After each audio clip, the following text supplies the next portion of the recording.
पर निर्मलता होती है, वहीं भक्ति का क्या होता है, निवास होता है।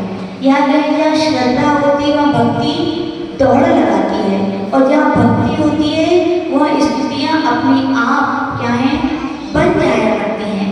आचार्य भगवान भी सूर्यचंद्र भगवान यहाँ पर प्रभु की महिमा का गुणगान कर रहे हैं।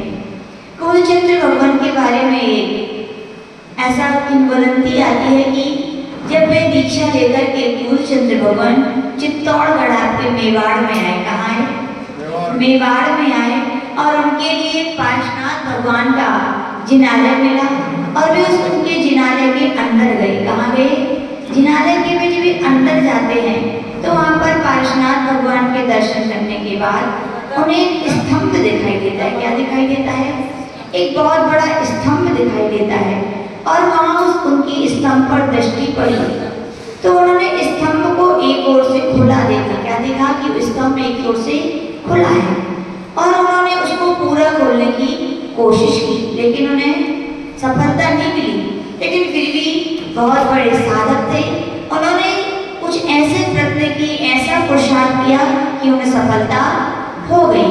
और यूँ कहते हैं कि उसी निदान उसी पर लिखित एक वहाँ पर क्या कुछ लिखा हुआ था, यानी पत्र लिखे हुए थे जिनमें कुछ औषधियाँ वहाँ पर जो मतलब कुछ रखा होगा, उसमें ऐसा लिखा था कि इन औषधियों का यदि आप यूज करेंगे तो ये दरवाजा क्या हो जाएगा, आराम से खुल जाएगा। तो उन्होंने उनके गुप्त संकेत जो थे, उन गुप्त संकेतों को समझकर आचार्य क्रोधचंद्र महाराज ने कुछ औषधियों का सहारा लेकर इस दरवाजे को क्या किया, खोल दिया, और उसमें रखे हुए क्या थे, उस स्तंभ के अंदर बहुत चमत्कारी अपने आप पर जो आचार्य भगवत हुए केवल अध्यात्म के प्रकांड विद्वान ही थे, बल्कि तंत्र मंत्र भी उनके अंदर बहुत समाया हुआ था। तो उन्होंने भी ऐसे आचार्य भगवंतों ने ऐसे बहुत चमत्कारी मंत्र तंत्र की आराधना से परिपूर्ण ऐसे ग्रंथों को भी वहाँ सृजन किया, और वहाँ पर स्तंभ में ऐसे चमत्कारी ग्रंथ रखे हुए थे। आचार्य क्रोधचंद्र महाराज ने एक ग्रंथ का एक पृष्ठ ही खोला और उसे पढ़ा, और जैसे ही पढ़ने के बाद वे दूसरा ग्रंथ का पृष्ठ खोलने लगे तो वहाँ पर क्या हुई, वहाँ पर एक अदृश्य आकाशवाणी हुई कि तुम दूसरा पृष्ठ तुम्हारे भाग्य में नहीं है, आप इसे नहीं पढ़ सकते हैं। और तुरंत ही वो स्तंभ का कपाट क्या हो गया, तुरंत बंद हो गया। और इतना होने के बाद आचार्य भगवान विहार किए, और विहार करने के बाद उज्जैनी नगरी के राजा ने उनसे जब कहा कि आप कोई ऐसा चमत्कार दिखाएं, नहीं तो आपके लिए जैन धर्म बदलना पड़ेगा, तब आचार्य क्रोधचंद्र महाराज ने उन्हीं चित्तौड़गढ़ के पार्श्वनाथ भगवान को स्मरण करते हुए उन्हीं जो वहाँ पर जो ग्रंथ में पहला पेज लिख पड़ा होता, उसी मंत्र तंत्र के आधार पर क्या लिखा, कल्याण मंदिर स्तोत्र लिखा, और आज हम सभी वही कल्याण मंदिर स्तोत्र को सीख रहे हैं। कल हमने यहाँ पर देखा था आचार्य क्रोधचंद्र भगवान कह रहे थे कि जिस प्रकार से कि कोई चोर गायों को चुरा ले जाए, लेकिन चुराने के बाद जैसे ही गौ का स्वामी यानी ग्वाला यदि दिख जाए तो चोर उसे देखकर भाग जाते हैं और गायों को भी वहीं छोड़ देते हैं। तो ऐसे यहाँ पर कहा गया था कि हे भगवान, आप भी ऐसे ही हैं कि आपके चरणों में जो आता है या आपके जो रोज दर्शन करता है, तो क्या कर्म रूपी चोर भी आपत्तियां विपत्तियां भी क्या हो जाती है, अपने आप छूट जाती है। पढ़ने कर इस बात को देखा था, और इसको अपन छंद रूप में एक बार फिर से देखेंगे। पार्श्व प्रभु की गुण गाथा सब मिलकर गाओ रे, प्रभु की गुण गाथा सब मिलकर गाओ रे, पार्श्व प्रभु की गुण गाथा सब मिलकर गाओ रे, पार्श्व प्रभु की गुण गाथा सब मिलकर गाओ रे, प्रभु की भक्ति ओहो प्रभु की भक्ति भाव पार लगाए रे,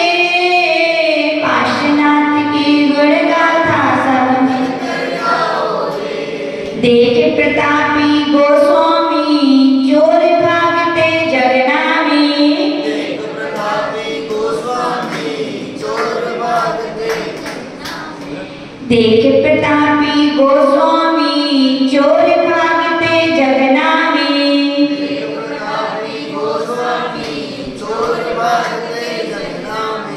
छुटकारा पशु पा जाते, छुटकारा पशु पा जाते।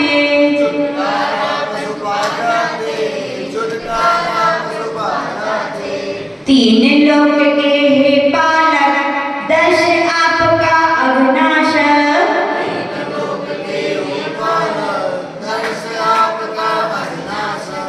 कष्ट मिटे संकट हार, कष्ट मिटे संकट हार।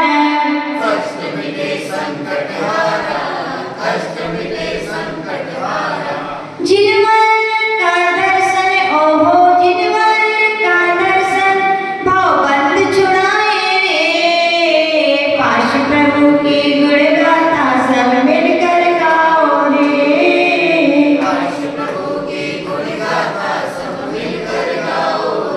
इस प्रकार से पढ़ने कल यहाँ पर देखा था और आज पुनः आचार्य पूर्णचंद्र भगवान फिर से अपनी उस अथाह हृदय की निर्मलता से, जो उन्हें निराकुलता हुई है, जो उनके अंदर निर्भरता आई है, उस निर्भरता के आधार पर भगवान से कह रहे हैं कि भगवान कि आप हमारे लिए संसार से क्या है तारने वाले हैं। इन्हें भगवान के लिए क्या कहा जाता है, तारण तरण जिहाज है। उसी रूप में इस छंद में यहाँ पर उनकी महिमा को देखेंगे। पहला शब्द पर पढ़ना सीखेंगे। त्वम तारको जिन कथम भविनाम त एव।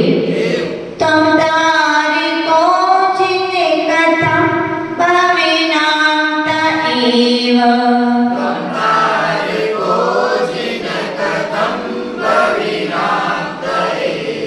त्वा मुद वहंती, आधा दा और वा साथ में लिखा है तो उसको अलग अलग करेंगे। तो मुद वहंती हृदयेन यदुत तरंता। त्वामुद वहंती हृदयेन यदुत तरंता।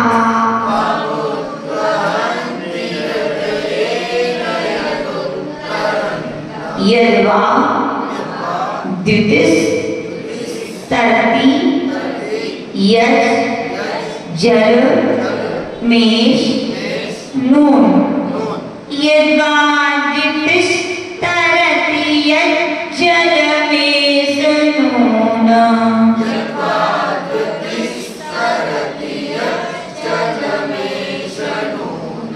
मंत्र राखी देव है। मंत्र गतस्य मरुता सा किलानो भावा।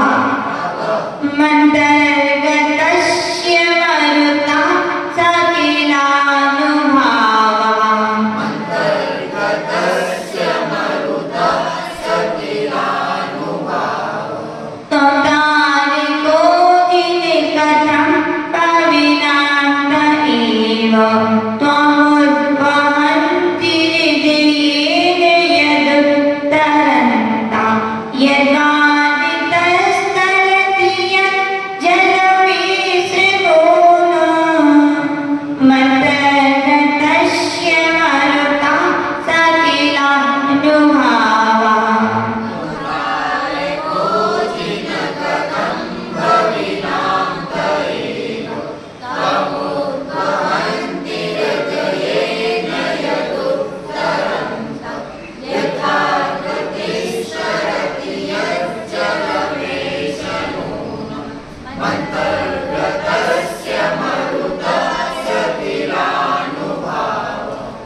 तीसरे पहली लाइन में जिन, यानी हे जिनेंद्र भगवान, तुम यानी आप, भविनाम तारका, भव्य जनों को तारने वाले कथम कैसे हो सकते हो।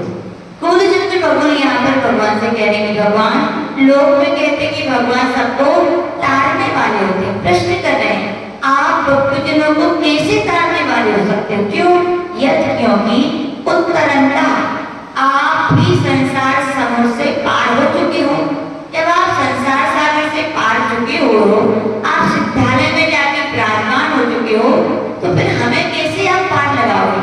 क्यों लोग आपके लिए कहते हैं कि आप भक्त जीवों को तारने वाले हैं? तो कह रहे हैं ते एक यानी बेसंसारी जीव ही हृदय से काम यानी आपको उद्वहंती यानी धारण करते हुए, यद्यपि भगवान आपका तो मोक्ष हो गया है, लेकिन भक्तगण आपके लिए बड़ी श्रद्धा से भक्ति से अपने हृदय के सिंहासन पर धारण करते हैं। तो कह रहे वे पार हो जाते हैं। क्या हो जाते हैं? संसार सागर से पार हो जाते हैं। उदाहरण दे रहे हैं। ठीक उसी प्रकार से दृष्टि धृति का अर्थ होता है मस्तक। मस्तक का समझते हैं? पहले के समय में लोग नदी पार करने के लिए चमड़े का खोल जैसा बनाते थे और उसको क्या कहते थे? मस्तक। वो उसके लिए आजकल के रबर की प्लास्टिक की ऐसी ट्यूब बनने लगी है जिनके सारे लोग पहनते हैं। पहले उसी का नाम मस्तक था। यह यानी जो जलम तरती, जल में क्या है? तैरती है। सा ऐसा वह यह नूनम यानी निश्चय से अंतर्गतस्य उसके अंदर भीतर मलता यानी हवा का अनुभावा यानी प्रभाव है। यानी कि यहाँ पर उदाहरण दिया गया है जिस प्रकार से मस्तक में हवा भरी होती है तो व्यक्ति उसका सहारा लेकर पार हो जाते हैं। उसी प्रकार से भगवान यद्यपि आप संसार सागर से पार हो चुके हैं, लेकिन भक्तजन आपको अपने हृदय में धारण करते हैं तो वे भी क्या होते हैं? संसार सागर से पार हो जाते हैं। इस प्रकार से यहाँ पर आगे इसी बात को कह रहे हैं। पाश प्रभु की गुण गाथा सब मिलकर गाओ रे।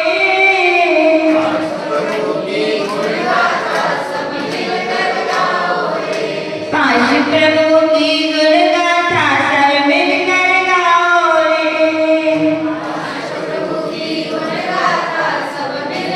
गाओ रे। प्रभु की भक्ति ओ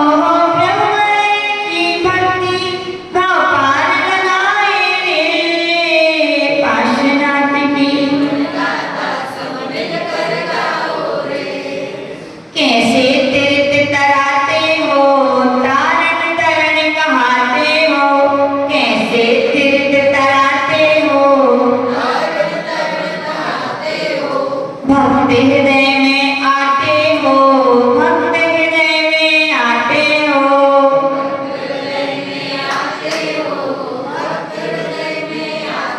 हो, मस्तक सिंधु में तैर रही कारण उसमें हवा रही।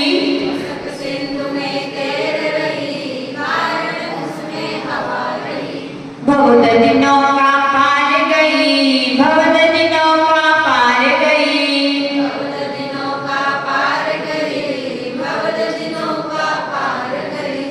भव के सागर से ओ भव के सागर से प्रभु पार कराए रे। पाश प्रभु की गुण गाथा सब मिलकर गाओ रे।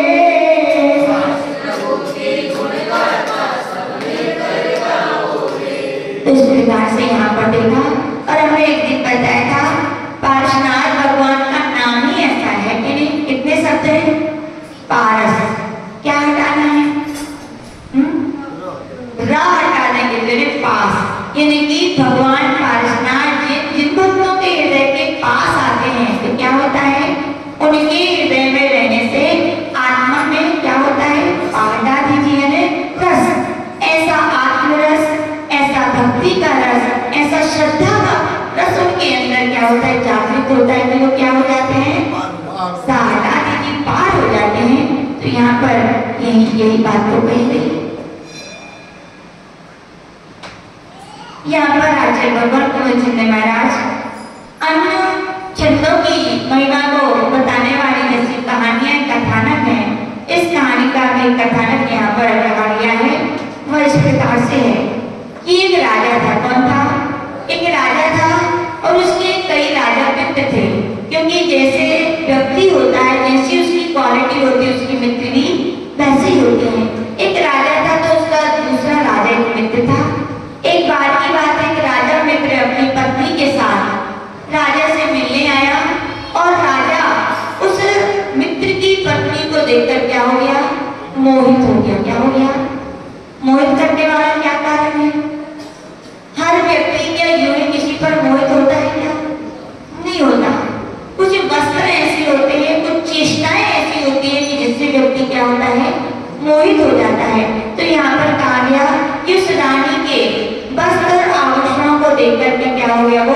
मोहित हो गया।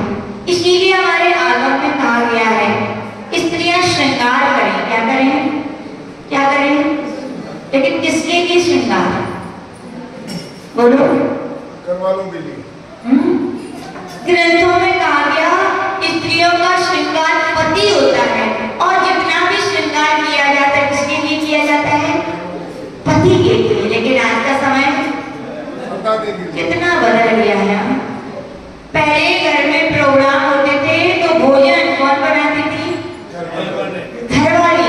और बाहर के लोगों के मनोरंजन के लिए भी कोई साधन चाहिए तो लोगों को बुलाया जाता था। बुलाया जाता था। उस समय अब क्या हो गया? उल्टा हो गया। अब घरों में प्रोग्राम हो तो भोजन वाले बुलाए जाते हैं। घर की महिलाएं श्रृंगार करके क्या करती हैं?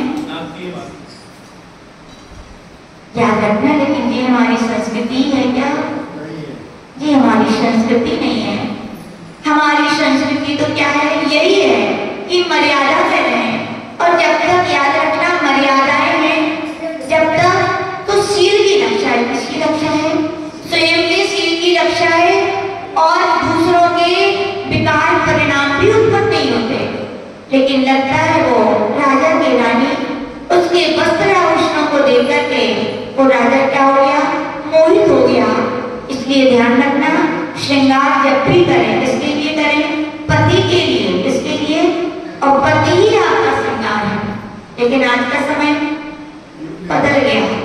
घर में व्यक्ति रहते हैं तो गांव चले गए। क्या चले गए? और बाहर जाते हैं तो श्रृंगार। याद रखना, ऐसे ही लोगों के शील का हनन होता है, और लोगों के उन्हें देखकर परिणाम क्या होते हैं? विकृत होते हैं। तो याद रखिएगा कि हम ऐसा ना करें। हम उस भारतीय संस्कृति में रहने वाले हैं, उस भारतीय संस्कृति, उस जैन संस्कृति, श्रवण संस्कृति वाले हैं, जहाँ पर शील की क्या कही गई? महिमा गाई गई है। और शील की रक्षा के लिए वस्त्र आभूषण की एक बहुत बड़े मायने रखते हैं।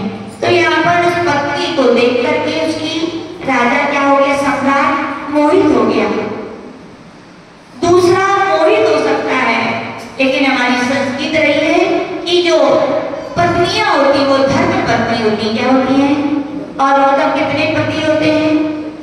याद रखना, श्रवण संस्कृति में स्त्रियों का केवल एक पति कहा गया। कितना पति कहा गया?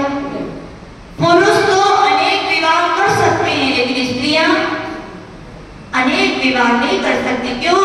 एक बार शील का हनन हो चुका है तो दूसरे के लिए वो योग्य नहीं कहलाती। एक पतिव्रत और एक पत्नी व्रत की बात हमारे यहाँ पर ब्रह्मचर्य व्रत की बात कही गई। लेकिन जिन लोगों के अंदर धर्म के संस्कार नहीं होते, माँ निर्वाणी का स्वाध्याय नहीं होता, या जो लोग गुरुओं के सामने बैठ करके ऐसे धर्म की व्याख्या नहीं सुनते, अपने अंदर ऐसे धर्म को नहीं उतारते, उनके परिणाम कैसे होते हैं? विकृत होते हैं। जैसा राजा था, रानी को देखकर उसके परिणाम खराब हो गए, वैसी रानी की क्या संस्कारहीन थी, वो भी राजा को देखकर क्या हो गई? मोहित हो गई। राजा ने प्रस्ताव रखा कि हे रानी, मैं तुमसे विवाह करना चाहता हूँ, मैं तुम्हें अपनाना चाहता हूँ। तो रानी ने कहा कि मैं भी यही चाहती हूँ, लेकिन जब तक क्या? जब तक मेरे पति मेरे महराज है तब तक मैं तुमसे विवाह नहीं कर सकती। राजन ने उपाय बताया, सम्राट ने उपाय बताया कि रानी तुम एक काम करो। क्या करो? तुम अपने पति को भोजन में क्या दे दो? जहर दे दो। आज की स्त्रियां कहा गया उल्टा नारी कलहकारिणी, घर में कलह करावे, दोनों कुल की लाज गवावे, पति को विष दे। ऐसी ही हो गई महिलाएं। तो उस रानी में भी प्रेम के जाल में आकर क्या किया? अपने पति को विष देने के लिए क्या हो गई? वो तैयार हो गई। और ये पुरानी कहानी नहीं, आज भी ऐसी कई कहानियां हैं जो आज की बेटियां तो छोड़िए, बहुएं शादी होने के बाद भी वो पर पुरुष की ओर जब मोहित हो जाती हैं कि क्या है, उसको छोड़कर के दूसरे के साथ चली जाती है। धर्म की, समाज की मर्यादाओं को तोड़कर। बहुत सारे हम लोग के उदाहरण देखे सुनते हैं। हम लोग तो घाट घाट पे जाते हैं, घाट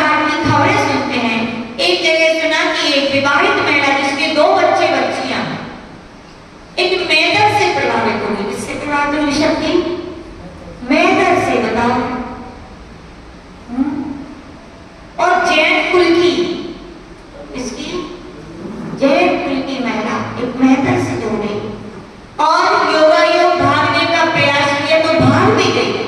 लेकिन भागने के बाद उसने क्या कहा, 2 दिन की चांदनी और फिर अंधियारी, शादी विवाह है तबाही, शादी बर्बादी, बिल्कुल सत्य है ये सब। मान मर्यादा है तो फिर भी ठीक है, मान मर्यादा यदि टूटकर होती है तो उनका यही निकलता है। उसने जिससे उसने शादी की, उसने मालूम क्या कहा थोड़े दिनों बाद, यदि तुम्हें मेरे साथ रहना है तो तुम्हें काम करना पड़ेगा। कौन सा काम? जो हम करते हैं। और सबसे पहले स्थान पर तुम्हें ये काम करना है तो अपने पिता के घर के सामने जाना है। ऐसे उन्होंने प्रस्ताव रखेंगे उसको। एक बड़े घर की जैन समाज में कुल की बहू ऐसे उसके प्रस्ताव रखे गए, तुम्हें अपने घर के सामने सबसे लगानी है। और गंदा खाते हैं लोग, ये तुम्हें गंदा बनाना है, बना पाएगी क्या वो जैन धर्म के संसार से संस्कारित कर? उसने मना कर दिया, और मना कर दिया यानी कि रोज पूजा पाठ शुरू, पिटाई होने लगी।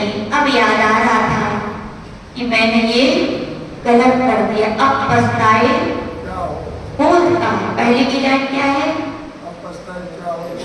आगे के दिन पाछे गए, गुरु की न मानी एक, अब पछताए होत का जब चिड़िया चुप गई। पहले समझाया होगा कई लोगों ने, कई बार मना किया होगा, लेकिन व्यक्ति शरीर के पूर्ति यानी विकारों की पूर्ति के लिए व्यक्ति सब मान मर्यादा को क्या तोड़ देता है। याद रखना, अपन तो उस संस्कृति के रहने वाले हैं जहाँ पर रावण ने भी सीता पर नजर खराब की थी कि नहीं? नजर खराब होना उसकी बात है, लेकिन सीता ने क्या उसका प्रस्ताव स्वीकार किया था? नहीं किया। कष्ट सहना मंजूर किया, लेकिन सीता ने उसका प्रस्ताव स्वीकार नहीं किया। ऐसी हमारी संस्कृति रही है, लेकिन लोग रानी ने क्या किया, उसका प्रस्ताव स्वीकार कर लिया कि मैं अपने पति को क्या दूंगी, जहर दूंगी। और उसने ये प्लानिंग कर ली, लेकिन वो जैन धर्म को मानने वाला राजा था, गुरुओं का भक्त था। कौन था? गुरुओं का भक्त था। एक दिन रात्रि में विश्राम कर रहा था, सो रहा था, उसे स्वप्न आया। क्या स्वप्न आया? कि मेरी पत्नी मुझे मारना चाहती है। क्या कर स्वप्न आया? मेरी पत्नी मुझे भोजन में जहर दे करके मारना चाहती है। और उसे जैसी सुबह हुई, वो तो लग रहा था सच है कि स्वप्न में, उसे यकीन नहीं हुआ। तो उसने क्या किया, किसी को कैसे बताएं ऐसी बातें? तो उसने क्या किया, अपने गुरुजन ऐसे होते जो समस्या का समाधान कर सकते हैं, वो उन्हीं तो अपने दिगंबर गुरु मुनि महाराज के पास गया। उसने अपना स्वप्न बताया तो मुनि महाराज ने कहा कि भैया, तुमने जो जिस समय स्वप्न देखा है वो बिल्कुल सत्य होगा और कुछ ही दिन में इसका फल मिलने वाला है। उसने महाराज से कहा कि भगवान कोई उपाय बताइए। तब मुनि महाराज ने कहा कि भैया, तुम्हें आस्था रखनी होगी और तुम्हें कल्याण मंत्र स्तोत्र का जो 10वें नंबर का काव्य है, यहाँ पर पार्श्वनाथ भगवान की स्तुति आचार्य चंद्र भगवान ने की है। वहाँ पर एक छत्र के रिद्धि सिद्धि मंत्र कहे हैं, वो इस प्रकार से है, ओम ह्रीं अरम नमो तत्खर भय नासियानम उदुमदिनम। यह एक और मंत्र कहा गया, ओम ह्रीं अरम नमो ओपम हमसा या ओम ह्रीं श्रीं क्लीं त्रुवन रूम फट स्वाहा। ये रक्षा मंत्र है। कौन सा मंत्र है ये रक्षा मंत्र है। तुम इसकी क्या करो, आराधना करो, तुम इसकी सिद्धि करो तो तुम्हारे जीवन की रक्षा अवश्य होगी। उस व्यक्ति ने विधि पूर्वक मंत्र का दीप रख करके धूप के द्वारा क्या किया, जाप किया और उस मंत्र में उसे क्या हो गया, सिद्ध हो गया। लेकिन उस व्यक्ति को पता नहीं चला कि मुझे मंत्र सिद्ध हो गया। वो अपने काम में लगा हुआ था। देवता ने उसके कानों में फिर से कहा, समझाया देवता ने आके कि सुनो, तुम्हारी जो पत्नी है उसका चरित्र अच्छा नहीं है। तो ऐसा उसने कहा, वह सम्राट से प्रेम करती और तुम्हें भोजन में विष मिलाकर मार देना चाहिए, तुम्हें सावधान रहना चाहिए। और उसने इतना कहा, पति को लगा कि संसार कैसा होता है, लोग जब तक जीवन में कुछ घटना नहीं है तब तक सब अपने दिखते हैं, लेकिन कोई अपना है क्या रमेश जी? सब स्वार्थ के रिश्ते हैं। किसके रिश्ते हैं? जिस दिन आप उनकी नहीं सुनो फिर देख लो। वो भगवान के पहुंच गई थी, अभी तक तो यही कह रही थी दशरथ महाराज जी मेरे परमेश्वर हैं, जो कुछ है वे ही है, लेकिन जब देखो एक बात मनमानी थी तो कहाँ पहुंच गई? वो भी बदल जाता है। तो अच्छे लोग यहाँ पर कह रहे हैं कि वो राजा भी अपनी पत्नी के विषय में विचार करने लगा, चिंतन करने लगा कि संसार ऐसे ही है, संसार में कोई किसी का है क्या? कोई किसी का नहीं है, सब स्वार्थ के रिश्ते हैं। ऐसा वह सोच रहा था और उसने क्या सोचा कि मेरी पत्नी यदि उस सम्राट से शादी कर लेगी तो क्या होगा, मेरी बड़ी बदनामी होगी। ऐसे बदनामी को सह के जीना तो क्या है, उससे अच्छा तो कि मैं मर जाऊं। मैं अपने जीते की ऐसा दृश्य नहीं दे सकता। बिल्कुल सही बात है, सब कुछ हो लेकिन चारित्र ना हो तो कुछ है क्या? यूं कहा जाता है wealth is gone, क्या wealth is gone, nothing gone, यानी कि शरीर गया तो कहा जाता है कि कुछ गया। Health is gone, something gone, यानी कि स्वास्थ्य खराब है तो कुछ गया। फिर यहाँ पे कह रहे character is gone, everything is gone, चारित्र गया तो सब कुछ गया। जितने भी महापुरुष होते हैं वे अपने शरीर की और अपने धन की रक्षा से ज्यादा किसकी रक्षा करते हैं? चारित्र की। चारित्र है जिसे चरित्र कहते हैं, कैरेक्टर है तो व्यक्ति का कैरेक्टर प्रभाव रहता है। कैरेक्टर नहीं है तो कैरेक्टर के निर्माण में बरसों बरस लगते हैं और मिटाने में बहुत सारा दूध लाओ और उसमें बहुत सारे काजू, जिसमें सब कुछ डालो। क्या डालो? सब कुछ डालो और क्या करो, उसमें सब कुछ खीर बन जाए बढ़िया। क्या करो? थोड़ा बस नींबू ले आओ, 2 रुपये 5 रुपये, और उसका केवल एक बूंद, कितनी बूंद? ज्यादा नहीं, एक बूंद डाल दो, क्या हो जाएगा? सारी खीर, सारे मावा मिष्ठान डालना व्यर्थ। ऐसे जीवन में कितना ही धन दौलत कमा लो, कितना ही तुम अच्छे बड़े आदमी हो, लेकिन आपके जीवन में आपका चरित्र अच्छा नहीं है तो आपका कुछ भी कीमत है क्या? कुछ भी कीमत नहीं है। वो व्यक्ति यही सोच रहा था कि मेरे जीते जी मेरी पत्नी यदि ऐसे कुकृत्य करेगी तो मेरी कितनी बदनामी होगी, मैं ऐसा देख नहीं सकता। तो उसने क्या सोचा, इससे अच्छा है तो मैं स्वयं ही मर जाऊं। और उसने कहा कि जो पत्नी जहर देगी मैं उसको खा लूंगा। क्या सोचा? मैं खा लूंगा। दूसरे तीसरे दिन ऐसे ही हुआ, पत्नी ने भोजन परोसा और भोजन में क्या रख दिया? विष रख दिया। और देवता जो मंत्र के द्वारा शुद्ध हुआ था फिर से आया और उसके कान में बोला कि ये भोजन मत करना। लेकिन राजा ने क्या किया? उसने तो अपनी जीने की आशा छोड़ दी थी, मरना ही था क्योंकि उसे अपने कैरेक्टर की चिंता थी। उसने कहा मैं तो खा लूंगा। लेकिन देवता कोई रक्षा करे या ना करे, लेकिन घर में क्या करता है? रक्षा करता है। तो यूं कहा जाता है कि उस देवता ने उसके भोजन को क्या कर दिया? अपनी विद्या से विषरहित कर दिया। यहाँ तो उसने क्या किया? भोजन किया और उसने सोचा कि अब तो मैं क्या हूँ, मरने वाला, तो पलंग पे जाके लेट गया। और जैसे ही वो पलंग पे जाकर लेटा तो उसकी पत्नी तैयारी खड़ी थी, ये जल्दी जाए। तो जैसे उसकी पत्नी ने देखा कि उसने भोजन कर लिया है और वे पलंग पर जाकर लेट गई है, उसने क्या सोचा? इनका तो क्या हो गया? सत्य हो गया। व्यक्ति भी सोच रहा था कि मैं मरने वाला हूँ, लेकिन देवता ने क्या किया था? उस भोजन को निर्विष कर दिया था। लेकिन इस भोजन को पत्नी सोच रही थी अब तो ये चले गए। क्या चले गए? अब तो ये चले गए और अब तो थोड़ी देर बाद सारे गांव के समाज के लोग आएंगे, मुझे रोना पड़ेगा। क्या सबकी ध्यान रखिए, रोना पड़ेगा। रोते हैं नहीं, रोना पड़ेगा। हम लोग का बॉम्बे में तब देखा और क्या है, अब आया सो आया, दोबारा कभी ना नहीं। बॉम्बे जब चतुर्मास हुआ, वहाँ के लोग सुनाते हैं, माता जी हम लोग अपने सिंगल फैमिली है, एक बेटा बेटी और पति पत्नी और कोई है नहीं है, अपने अपने प्लॉट में रहते हैं। बोले हमारे यहाँ यदि कोई खत्म हो जाए और यदि सभा रखी जाए तो बोले कितना रोए, बोले जैसे हम लोग रोने वाले बुलवा लेते हैं, क्या रोने वाले बुलवाए जाते हैं, यानी कि एक वियोग में हृदय जब द्रवित होता है तो रोना आता है। और पत्नी क्या बोल रही है, ये तो चले गए, अब मुझे रोना पड़ेगा और लोग आ जाएंगे।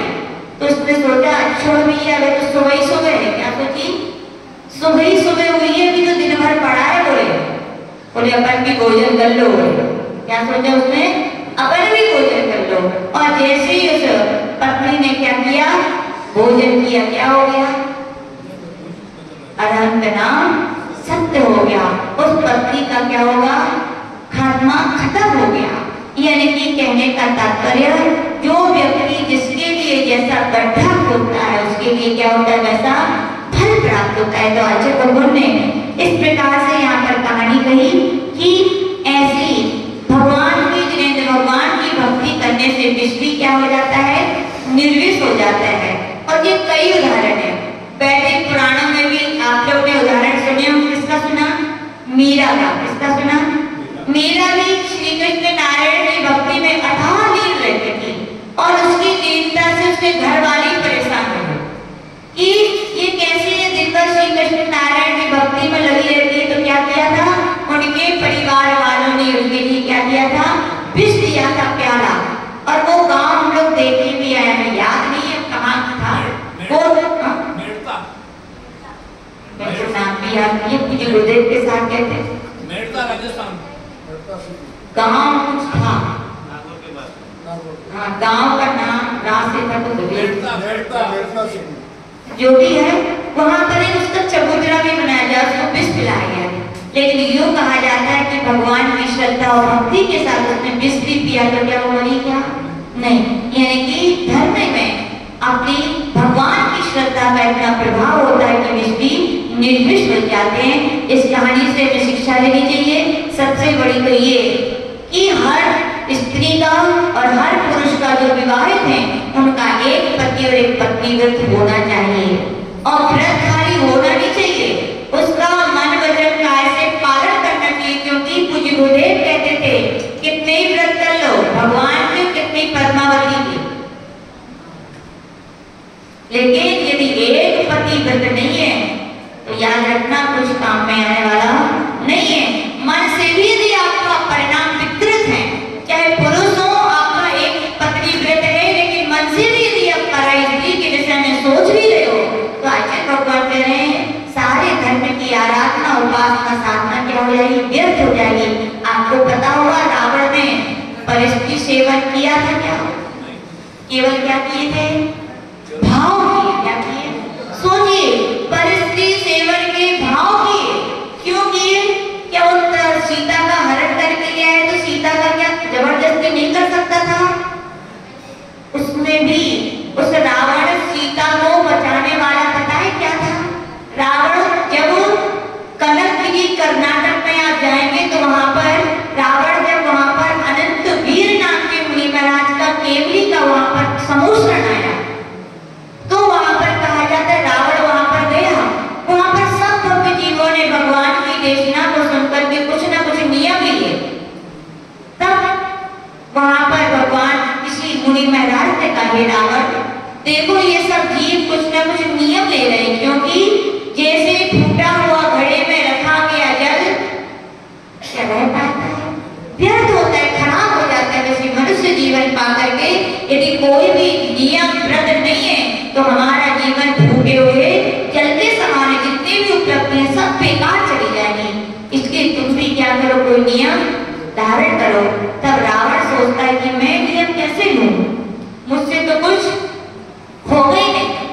फिर भी रावण ने सोचा, अभिमानी था, क्या था, अभिमानी था। उसके मन में विचार आया कि आज तक मैंने जिस स्त्री को चाहा है, मेरे धन है, इतना वैभव, इतनी मुझ में योग्यता कि हर स्त्री ने मुझे स्वीकार किया है, इसलिए मैं ऐसा नियम लेकर मुझे नहीं चाहेगी मैं उसके साथ जबरदस्ती, ऐसा क्या ले लिया रावण ने, नियम ले लिया और उसी नियम का पालन उसने अंत समय किया कि सीता ने उसे नहीं चाहा तो उसने उसके साथ जबरदस्ती नहीं की। यानी कि ये भाव किए थे, लेकिन क्या किए थे, भाव किए थे। देखो रावण ने परिस्थिति सेवन के भाव किए तो कहां जाना पड़ा उसे, नरक जाना पड़ा। सोने की लंका भी धू धू झू झू करके उड़ गई, सारे परिवार के लोग भी उसके छोड़ करके चले गए। इसके कारण केवल परिस्थिति सेवन के पाप के भाव बनाने के कारण। तो सोचिए जब भाव बनाने से ऐसा हो सकता है तो कितने बार कितने लोग ऐसे कर भी लेते हैं, भाव भी बना लेते हैं। भाव बनाए तो भगवान से जाकर के श्रीफल जाकर के क्षमा याचना कर लेना कि भगवान हमारा व्रत था, हमारा ब्रह्मचर्याणु व्रत था, एक पति या एक पत्नी, फिर भी मुझसे ऐसे भाव हो गए, मुझे क्षमा करें, अब मैं ऐसे भाव नहीं करूंगा। तो आपकी दुर्गति टल सकती है, नहीं तो रावण की जो गति हुई वो अपनी होगी। और दूसरी शिक्षा लेनी चाहिए कि अपने सब कुछ चला जाए लेकिन अपने चरित्र का, अपने कैरेक्टर की क्या रखनी चाहिए, अपनी रक्षा करनी चाहिए। और महिलाओं को चाहिए कि अपने एक जो पतिव्रत है उसका पालन करना चाहिए। इसी भावना के साथ जय बोले परम पूज्य गणाचार्य गुरुदेव जी विरासती महामुनि राज की, बोले हरि का संग की, बोले जैन धर्म की।